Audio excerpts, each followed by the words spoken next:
Hello students, आज की इस वीडियो में मैंने टेट 2022 प्राइमरी लेवल के पेपर को सॉल्व किया है। देखिए, पहला प्रश्न आया था इसमें कि त्रिभुज ABC के मध्य बिंदु क्रमशः DEF हैं, ज्ञात कीजिए कि निम्न में से कौन सा कथन सत्य है। तो स्टूडेंट्स, अगर कोई त्रिभुज दे रखा है और उसके मध्य बिंदुओं को मिलाने से यदि कोई त्रिभुज बनता है तो उस त्रिभुज का जो क्षेत्रफल होता है बड़े वाले त्रिभुज के क्षेत्रफल का 1/4 होता है, इसलिए इसका ऑप्शन नंबर डी सही हो जाएगा। ठीक है।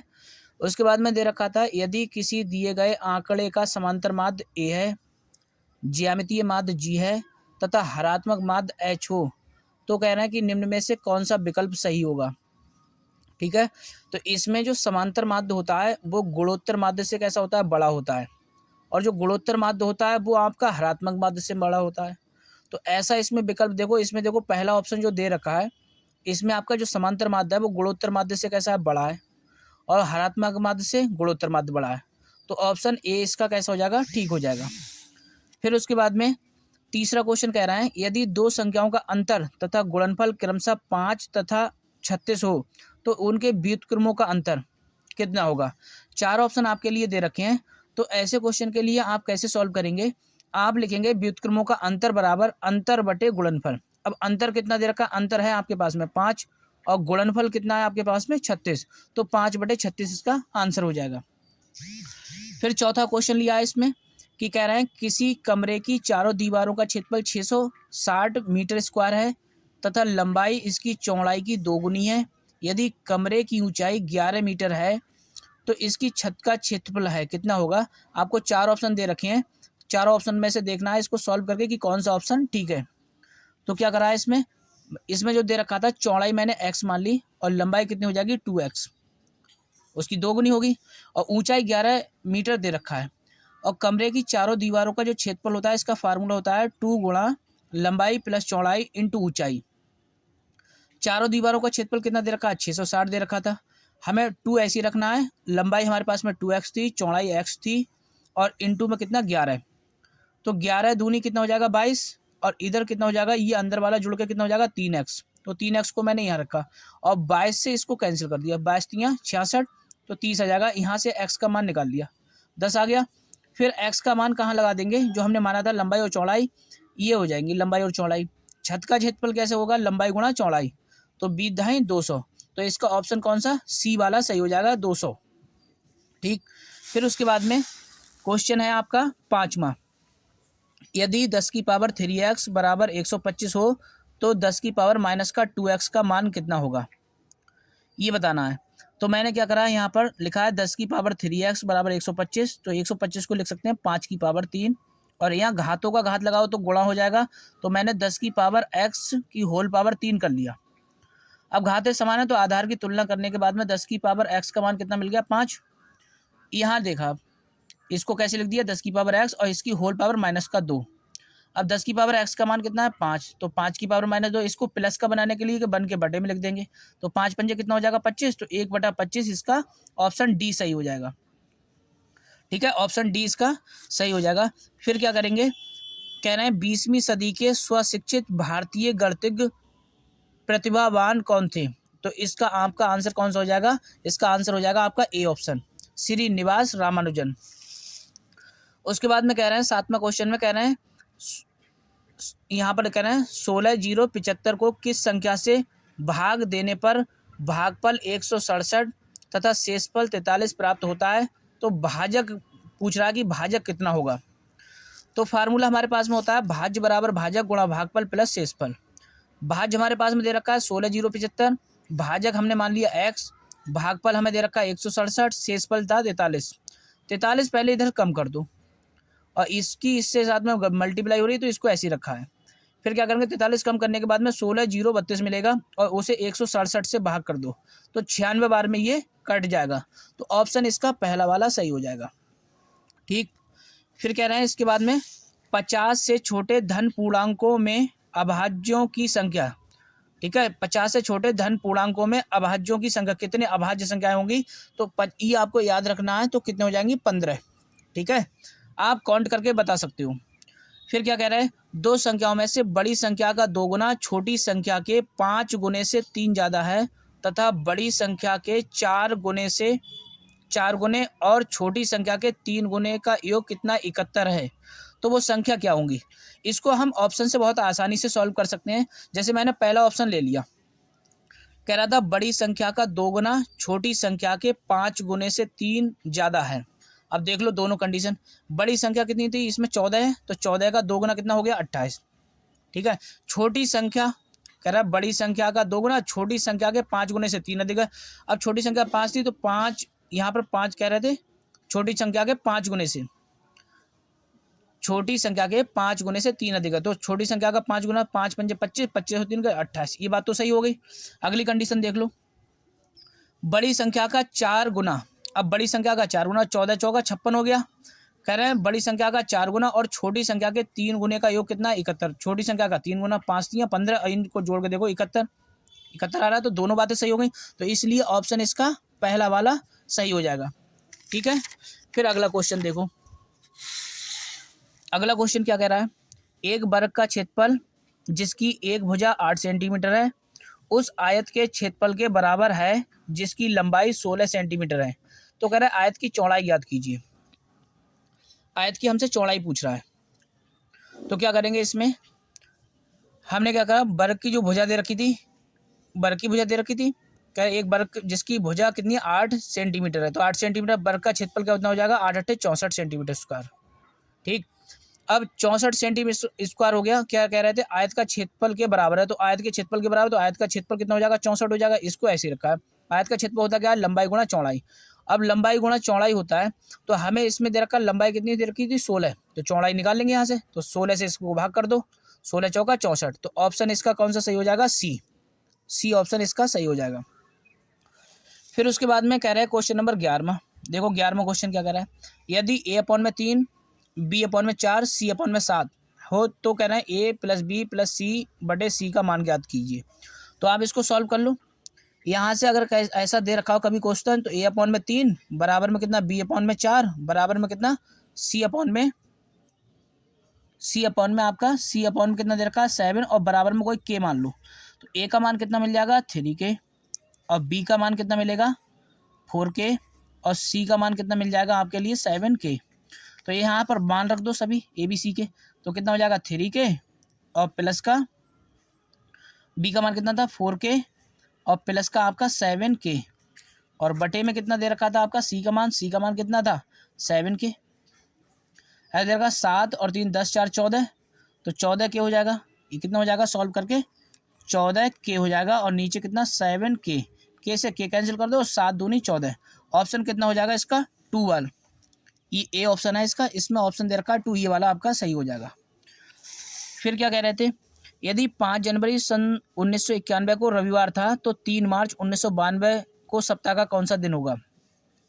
5 जनवरी 1991 को रविवार था, ठीक है, तो ये आपकी साधारण वर्ष है। कितना 365 दिन होते हैं, 7 से भाग करके देखो, इसमें 52 सप्ताह पूरे बनेंगे और एक दिन विषम दिन बनेगा, तो विषम दिन इसमें जोड़ लो, तो अगला दिन कौन सा बनेगा रविवार बनेगा, मतलब इसी का अगली साल में कौन सा बनेगा रविवार बनेगा। तो 5 जनवरी सन 1992 को कौन सा बनेगा आपका रविवार का दिन पड़ेगा। अब आपने देखा तो यहाँ तो पता पड़ गई कि रविवार हो गया। अब रविवार के बाद में आपने देखा जो ये वाली दे रखी लीप ईयर है, तो लीप ईयर में जो जनवरी आपके जनवरी मास के कितने दिन रह जाएंगे 5 तो दिन ही हो गए, तो कितने बचेंगे यहाँ पर 26 दिन। फरवरी कितने की होगी लीप में 29 की, और मार्च के कितने दिन बचाए थे 3 मार्च को हमें बताना है, तो 3 वो इन सभी को ऐड कर लो, ऐड करने के बाद में कितना हो जाएगा 58/7 और कर दो, तो देखो विषम दिन की संख्या कितनी आ गई 2। तो हमें पता थी कि 5 जनवरी 1992 को रविवार था, तो रविवार में 2 दिन और ऐड कर दो, कितना हो जाएगा मंगलवार। तो ऑप्शन कौन सा हो जाएगा डी वाला इसका सही हो जाएगा ऑप्शन। ठीक, फिर उसके बाद में 13वां क्वेश्चन हल कीजिए, कह रहा है इसमें 1/3 की होल पावर -3 था, -1/4 की होल पावर -2 था, और इधर भाग का चिन्ह लगा था 1/4 की होल पावर -3। इसको जब आप अगर इस घात को लगाएंगे तो -3 की पावर 3 बनेगा, तो ऊपर ले जाओ तो प्लस का बन जाएगा, तो 3 की पावर 3 मैंने डायरेक्ट लिख लिया, 4 की पावर -2 तो प्लस का हो जाएगा, भाग का चिन्ह ऐसे ही लगा रहने देंगे, और यहाँ 4 की पावर कितना हो जाएगा 3, क्योंकि यहाँ नीचे अगर माइनस की होगी ऊपर ले जाएंगे प्लस की बन जाएगी। इसका गुणा यहाँ पर करो 3 बार गुणा कर लो इसका, 3 की पावर 3 का मतलब है 27, 4 की पावर 2 का मतलब 16 और भाग 64, यहाँ कितना बचेगा 11 और यहाँ कितना 64, तो 11/64। अब 11/64 वाला ऑप्शन कौन सा है इसका, सी वाला। ठीक, अगला क्वेश्चन देखते हैं। कह रहे एक त्रिभुज की रचना करने के लिए संभव भुजाएं होंगी। एक त्रिभुज की अगर एक त्रिभुज की हमें रचना करना हो तो उसकी संभव भुजाएं क्या क्या होंगी। किसी त्रिभुज की रचना करने के लिए छोटी भुजाओं का जो योगफल है वो बड़ी भुजा छोटी भुजाओं का जो योगफल है वो बड़ी भुजा से अधिक होना चाहिए। ठीक है, तो इस प्रकार से अगर आप देखेंगे तो डी वाला ऑप्शन इसका करेक्ट हो जाएगा। फिर आप देखिए 15वां क्वेश्चन, √3 और यहाँ पर दे रखा है √4 और यहाँ पर दे रखा है आपके लिए 4√5 को कहना आरोही क्रम में व्यवस्थित कीजिए। तो ऐसे क्वेश्चन को सॉल्व करने के लिए क्या करेंगे, हमने 3 की पावर 1/2 लिख दिया और यहाँ पर 4 की पावर कितना 1/3 हो जाएगा, 5 की पावर 1/4। तो इनके जो हर दे रखे हैं, हर का एलसीएम ले लो तो वो कितना आ जाएगा 12। फिर 12 से मल्टीप्लाई कर दो सभी में इनमें मल्टीप्लाई कर दिया। मल्टीप्लाई करने के बाद में उनका मल्टीप्लाई करने के बाद में ये देखो 3 की पावर कितना बनेगा 6, ये मान आएगा। 4 की पावर 4 का मान ये आ जाएगा, 5 की पावर 3 का मान ये आ जाएगा। अब देख लो आप आरोही क्रम में लगाने थे तो 5 की पावर 1/3 मतलब 1 जो दे रखा था 4√5 वो आपका पहले होना चाहिए। तो यहाँ देख लो आप, तो पहला वाला ऑप्शन कैसा हो जाएगा, इसका राइट हो जाएगा। फिर आइए अगला प्रश्न देखते हैं। क्या है अगला प्रश्न, कह रहे हैं 16वां जो क्वेश्चन दे रखा है, यदि किसी वस्तु का क्रय मूल्य उसके विक्रय मूल्य का 3/2 है तो लाभ या हानि प्रतिशत क्या है। तो सॉल्व करेंगे इसको। क्रय मूल्य किसका, क्रय मूल्य जो है वो विक्रय मूल्य का 3/2 गुना है। तो इसको विक्रय मूल्य को बटे में ले आओ इसके क्रय मूल्य के। अब ये क्रय मूल्य कितना, कोई वस्तु हमने 3 में खरीदी और बेच कितने में रहे 2 में, 3 में खरीद के 2 में बेच रहे हैं तो हानि होगी। और कितने की हो रही है, 1 की। तो यहाँ 1/3 क्रय मूल्य कितना है 3, फार्मूला होता है हानि बटे क्रय मूल्य गुणा 100। तो 1/3 गुणा 100 तो कितना आ जाएगा 33 सही 1/3। आप भाग करेंगे तो आप देख लो, और इतने की क्या हो रही है हानि, तो हानि वाला ऑप्शन देख लो आप 33 सही 1/3। तो इसका कौन सा ऑप्शन हो जाएगा, डी वाला। डी वाला ऑप्शन हो जाएगा 33 सही 1/3 की हानि होगी। फिर उसके बाद में 17वां क्वेश्चन, 12 10 12 को 12 से भाग देने पर शेषफल कितना होगा। तो आप इसका शेषफल देख लो, 12 से भाग कर लो इसके लिए। देखो 12 एकम 12 हो गया, ठीक है 12 एकम 12। अब एक में भाग नहीं जाएगा तो 0 लगा के हमने एक 0 यहाँ पर उतार लिया, फिर भी भाग नहीं जाएगा, हमने एक 0 और लगाया, अगला संख्या उतार ली 1। अब यहाँ 12 से भाग कर लो, 12 8 96, कितना बचेगा हमारे पास में 2 बच जाएगा, नहीं 5 बचेगा यहाँ पर सॉरी, और ये वाला 2 यहाँ उतार लिया। अब देख लो 12 चौक 48 और 4 शेषफल बचेगा, हमसे शेषफल ही तो पूछा गया था, तो इसका ऑप्शन डी वाला ये सही हो जाएगा। फिर उसके बाद में देखो 18वां क्वेश्चन, कह रहे हैं यहाँ पर 378 दे रखा है। फिर उसके बाद में 236 और गुणा दे रखा है 459 गुणा 312। कह रहे हैं कि गुणनफल में इकाई का अंक पूछा है, तो इसको सॉल्व करने के लिए क्या करते हैं, सभी के इकाई के अंकों की गुणा कर लेते हैं। तो सभी के इकाई के अंकों की जब गुणा करेंगे तो 8 और गुणा 6 गुणा कितना 9 और गुणा 2, इन सभी के इकाई के अंकों की गुणा कर लो। 8 छंग 48 हो गया। फिर उसके बाद में 9 दूनी 18 और इनके भी इकाइयों के अंकों की 8 अट्ठे 64। तो देखो इकाई का अंक कितना आ गया 4, तो ऑप्शन इसका डी वाला करेक्ट हो जाएगा। ठीक है, फिर उसके बाद में क्या कहना है, दिए गए आंकड़ों का माध्य यदि 4.5 है तो उसका माध्यक क्या होगा। आंकड़े ये दे रखे हैं, ठीक है, तो हमने माध्य बराबर सूत्र लगाया, कुल पदों का योग बटे पदों की संख्या। अब माध्य हमें दे रखा 4.5, इनको सभी को ऐड कर लो और x यहाँ पर लिख लिया, तो 42 आएगा, जोड़ लेंगे आप, और प्लस x 10 का जब इधर मल्टीप्लाई करेंगे तो 45 बनेगा, ये 45 हो गया। 42 इधर जाके घटा दो तो x का मान मिल गया 3। x का मान जब 3 मिल जाएगा तो हम इसी में लगा लेंगे, जहाँ x दिख रहा है वहाँ पर 3 लगा दिया हमने, और इसको आरोही क्रम में रख दिया। आरोही क्रम में रखने के बाद में ये मिला, हमें माध्यक पूछा गया था, तो हमने क्या करा, इधर के हमने 4 टर्म छोड़ दिए और इधर के 4 छोड़ दिए, तो 4 + का 5/2 9/2 मिलेगा। तो माध्यक इसका कितना आ गया 4.5, तो 4.5 वाला ऑप्शन इसका करेक्ट हो जाएगा। फिर एक क्वेश्चन ये दे रखा था, कह रहे थे सांख्यिकी में विचरण का विश्लेषण नामक विधि का मुख्य श्रेय किसको जाता है, तो R.A. फिशर को जाता है। ठीक है, ये सांख्यिकी में आपको पढ़ने के लिए मिल जाएगा, तो आप वहां से पढ़ लेंगे। बाकी अगला क्वेश्चन देखिए, अगला क्वेश्चन क्या है, 21वां जो प्रश्न दे रखा है, कह रहे हैं यदि अब अवरोही क्रम में रखे गए आंकड़ों के दोनों छोरों से प्रेक्षण हटाए जाते हैं तो केंद्रीय प्रवृत्ति का कौन सा मापक प्रभावित होते हैं। ठीक है, तो आपका माध्य और बहुलक, पहला ऑप्शन सही हो जाएगा, ये आपके प्रभावित होते हैं, बाकी कोई नहीं होता है। अब उसके बाद में 22वां प्रश्न कह रहे हैं 5 सेंटीमीटर बाजू वाले एक घन के सभी फलकों पर रंग लगाया जाता है, यदि इसे 1 सेंटीमीटर क्यूब वाले घनों में काटा जाता है तो 1 सेंटीमीटर क्यूब वाले कितने घनों में केवल एक ही फलक पर रंग होगा। तो इसका एक फार्मूला होता है, रंगीन सतह वाले घनों की संख्या होता है 6 और ब्रैकेट में n-2 इसका होल स्क्वायर।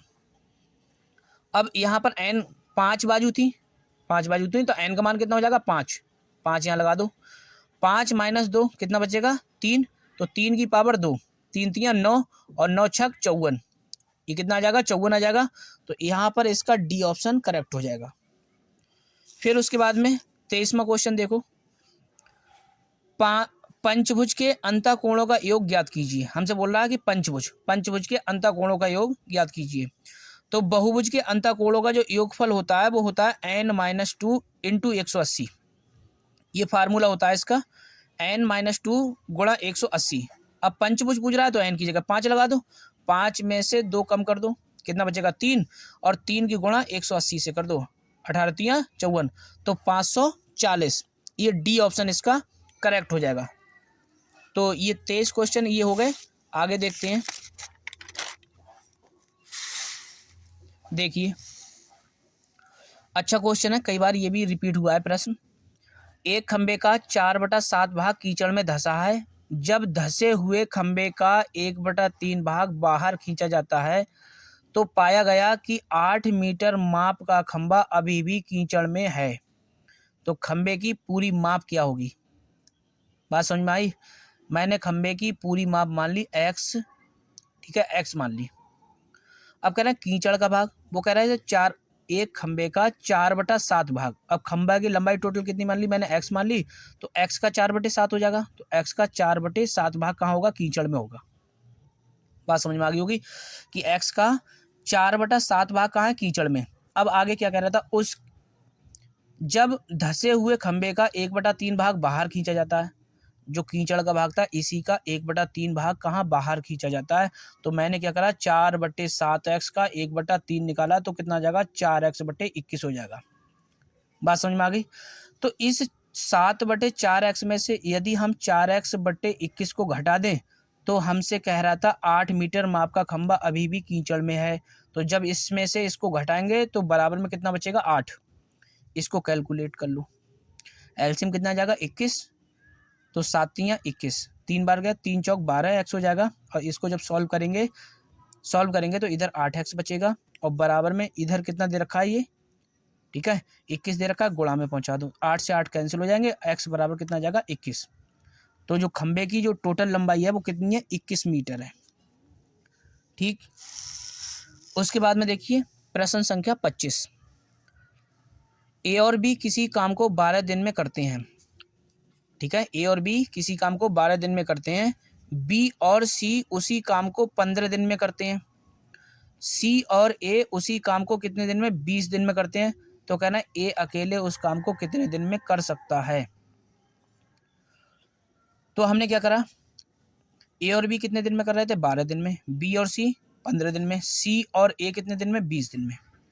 इनका टोटल कार्य निकालना है हमें, तो टोटल कार्य कब निकालेंगे, टोटल कार्य कितना आएगा 12 15 20 का एलसीएम आ जाएगा कितना 60, ये टोटल कार्य आ गया हमारे पास में, कुल कार्य आ गया। ठीक, तो हमें क्षमता निकाल लो, इस ए और बी की क्षमता कितनी है, 12 से जब इसमें भाग करेंगे क्षमता बराबर होता है कार्य बटे समय। कार्य टोटल कार्य हमारे पास में कितना था 60, और हमारे पास में समय कितना, जो समय दे रखा था वो 12 घंटे में कर रहा था 12 दिन में। ठीक है, तो ये समय 12 पंजे 60, तो ये क्षमता आ जाएगी 5। ऐसे बी सी की क्षमता निकाल लो तो कितनी आ जाएगी 15 चौका 60, 4 आ गई। ऐसे यहाँ पर 20 3 60, ठीक है, तीनों की क्षमता को ऐड कर लो, तो इधर देखो एक ये था, एक ये, तो 2a हो जाता। ऐसे b और b 2b हो जाता। ऐसे c और c 2c, तो मैंने 2 कॉमन ले लिया। ठीक है। और इधर इनकी जो क्षमता है वो सब ऐड कर दी, कितनी आ गई 12। 2 से इसको डिवाइड कर दो, कितना मिल जाएगा 6 मिल जाएगा। अब हमें करना क्या है, हमें ए की क्षमता निकालनी है।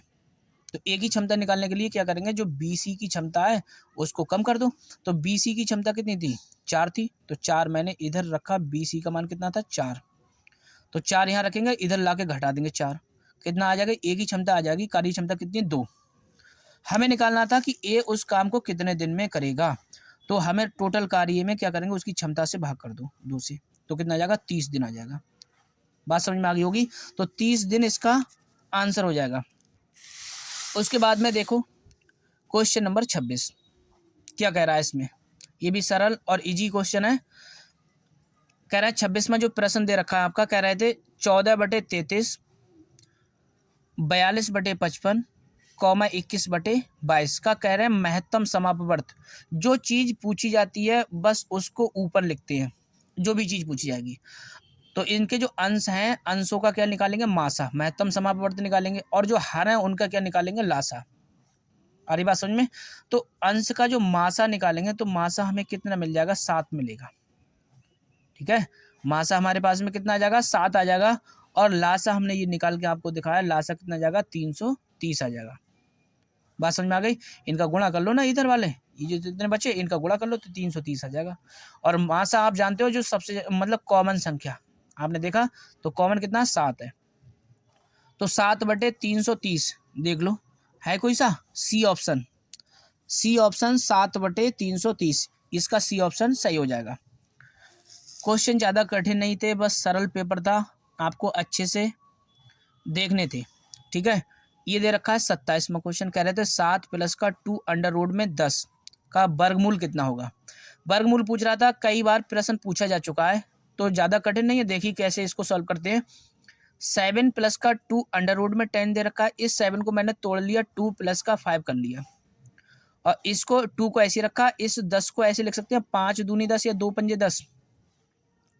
अब 2 को मैंने क्या करा, अंडर रूट 2 लिख के इसका वर्ग कर दिया, स्क्वायर लगा दिया, ऐसे अंडर रूट 5 करके इसका स्क्वायर लगा दिया। और इधर क्या करेंगे, 2 ऐसे लिखा है, आपने देखा होगा 2 अलग अलग संख्याएं होती हैं, तो अगर अलग अलग संख्या अंडर रूट में हो तो उनका जो एक ही अंडर रूट में गुणा हो जाता है, तो अलग अलग कर दिया मैंने, अंडर रूट 2 अंडर रूट 5। अब ये बन गया formula, A square plus B square plus का 2ab, तो ए प्लस बी का होल स्क्वायर का सूत्र बन गया। ये हमें पूछा गया था हमसे वर्गमूल, तो इस पर अंडर रूट लगा दो, और स्क्वायर से रूट क्या हो जाएगा, कैंसिल हो जाएगा, बचेगा क्या हमारे पास में, अंडर रूट 2 और प्लस अंडर रूट 5। तो ऑप्शन इसका पहला वाला सही हो जाएगा, पहला ऑप्शन इसका सही हो जाएगा।